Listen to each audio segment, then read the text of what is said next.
whether it be wild feral cats that hunt in packs or dogs. Welcome to L-Boys Entertainment. I am Brute, and today we're checking out a special one. It's been a minute since we've done a video like this, going over a game that might not be as well known, and that game today is Stalker Anomaly. This is a mod that is comprised of all the Stalker trilogy into one big open world survival game. The most simplistic way to describe this game is Tarkov, but scary.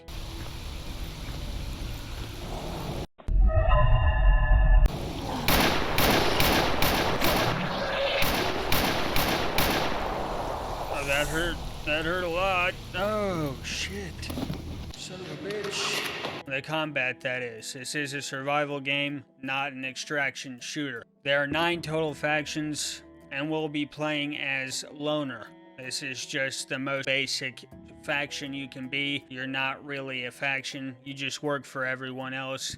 Stalker Anomaly is a survival open world game, and that means that you can kind of do what you want. There's no linear storyline. There are many different stories you can do depending on the faction you choose and who you talk to. So as a loner, we're starting off in Cordon in the rookie town, and we're talking to our buddy Sid, old Sid the Sloth. He has some important information for us. Something that can be useful in helping us become a legendary stalker. This is one of 4 main storylines. What old Sid is telling us is that there's a guy that's still out there that is a legend who has been in a part of the zone that no one else has been in. By the way, we are in Ukraine, Chernobyl Exclusion Zone. Some of the zone is blocked off by the Ukrainian government. So the fact that this special individual, known as Sturlock,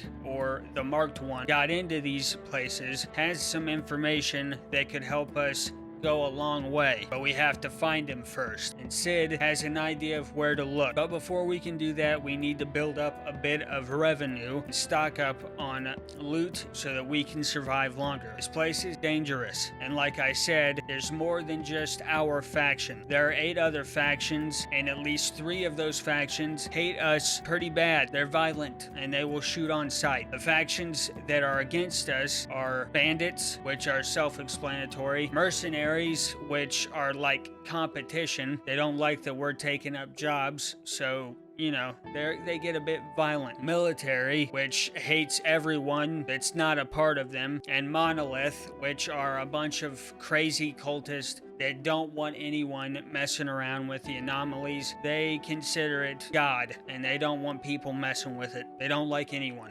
especially us. But they're not the only threat. This is an exclusion zone, which is irradiated. This happened after a second nuclear disaster in Chernobyl, and let's just say the local wildlife are not anywhere near normal.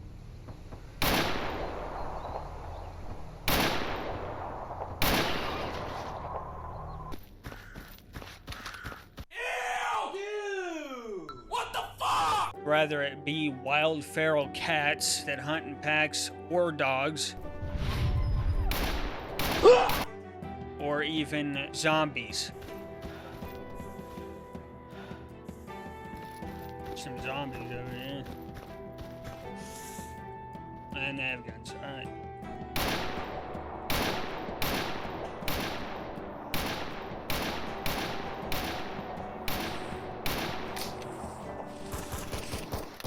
Leaves are invincible. But not only are there mutant and human threats, the zone itself is a threat. The name of the game, Anomaly, is because there are anomalies all throughout this exclusion zone. These anomalies are extremely dangerous and will kill you almost instantaneously if you get caught in one of their traps. They are spread throughout the zone. There is nowhere safe. Whether you're wandering in the woods, in the city, or on a major road or path, there is a possibility you will run into one of these anomalies. Whether it be an electric zapper anomaly, a whirligig that will throw you in the air and reduce you to atoms. Uh-oh. Hurry! Run!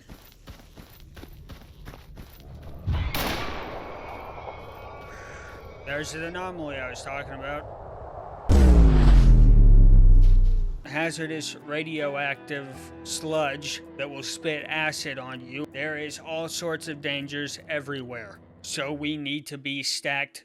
Sid has a few odd jobs lined up, along with some other people around the rookie village, so we'll talk to them, get some jobs, and get them finished up. After trading out the SVT-40 for a brand new AK-74N, we're ready to get to work on that package that old Sid needs. We can get this job done. That will be a massive help, as he will be paying us a decent amount for it, but we have to go pretty far. The package is located in Army Warehouse, and that's probably one of the more dangerous places to be in the Exclusion Zone. It's all out war there, quite literally, on multiple sides. Duty and Freedom, that's their war ground. Duty and Freedom are, of course, two other factions you may run into frequently in the Exclusion Zone. Duty is a paramilitary branch. They're the only other faction that the military will tolerate other than ecologists. And Freedom, people they are fighting against, are basically libertarians. They don't want to listen to rules, and they're not going to have anyone telling them what to do, which is why Freedom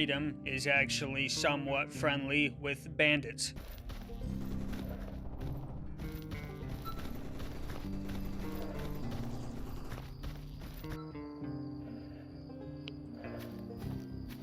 These are ecologists. They are scientists that are sponsored by the Ukrainian government. Hence the reason the military, which is the Ukrainian government, consider them allies and won't attack them on sight. They are the leaders in the science field in the zone. These guys are researching every anomaly, every mutant, every emission to figure out exactly what's going on with it in and out. And they will be useful in the future, I am sure.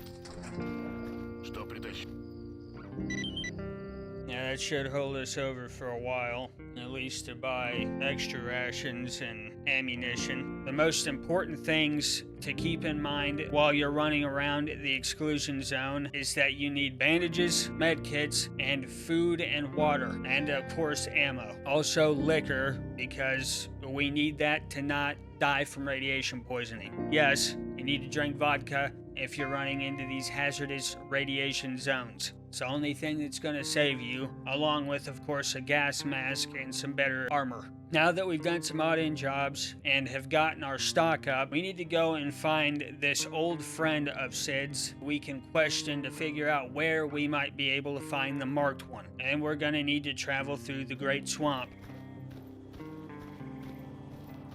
The swamp might not be as much of a dangerous place as the army warehouses, but it's still dangerous nonetheless. Being a swamp infested with mutants is still a pretty spooky place to be. But we have a job to do, so there's no point in sitting here waiting.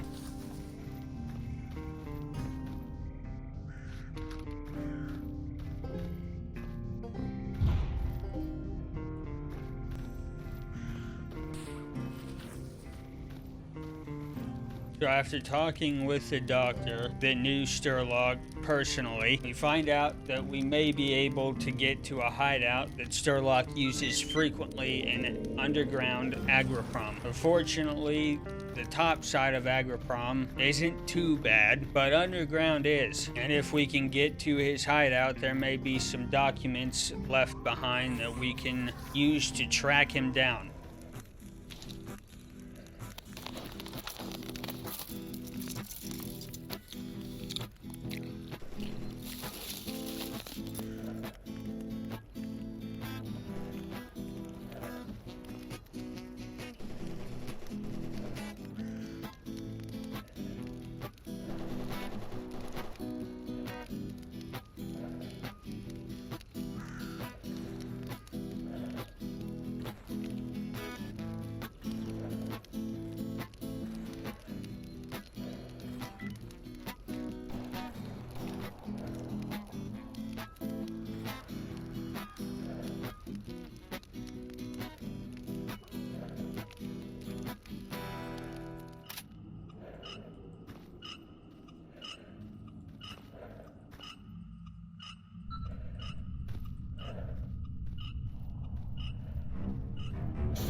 Alright, we're just kicking it off right now.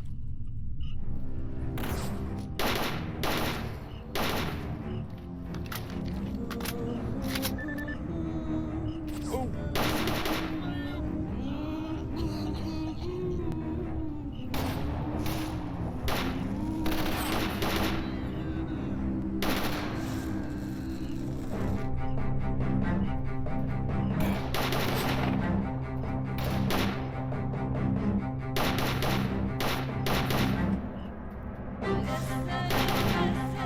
Is that all of them?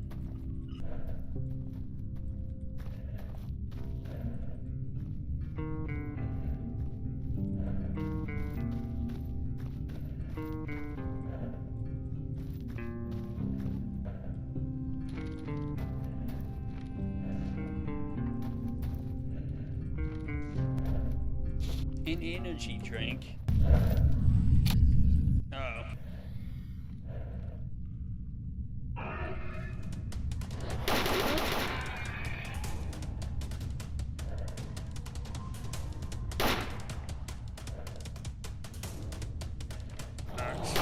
Oh!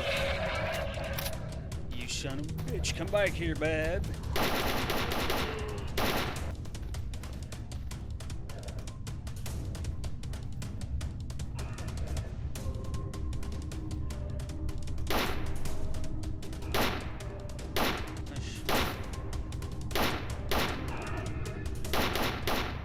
This hand is mine now.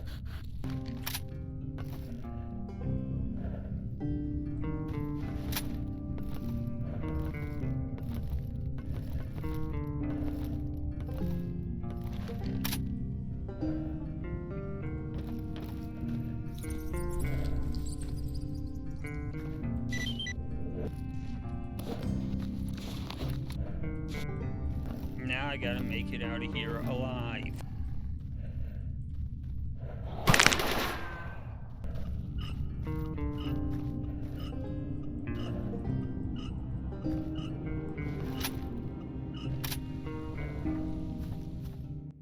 Unfortunately, we'll have to call it there for now, but if you want to see more of this story play out, or just Anomaly in general, let me know by leaving a like on this video. Leave a comment, what's your favorite Soviet rifle, bro?